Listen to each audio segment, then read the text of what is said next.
বলছে তোমার কাছে সর্বপ্রথম যিনি উট বিক্রি করেছিলেন তিনি আর কেউ নন, তিনি হচ্ছেন জিবরাইল।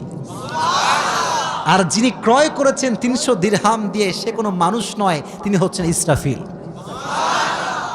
কেন নবী এটা কেন আমার সঙ্গে হলো? বল তুমি যে নিজে না খেয়ে মানুষকে খাওয়াইছো এটা আল্লাহর কাছে বড্ড ভালো লেগেছে।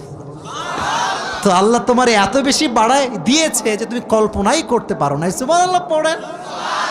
তাহলে প্রিয় ভাইয়েরা, আল্লাহর রাস্তায় দান করার জন্য আলী এবং ফাতেমার থেকে শিক্ষা নেওয়ার দরকারটা আছে না নাই?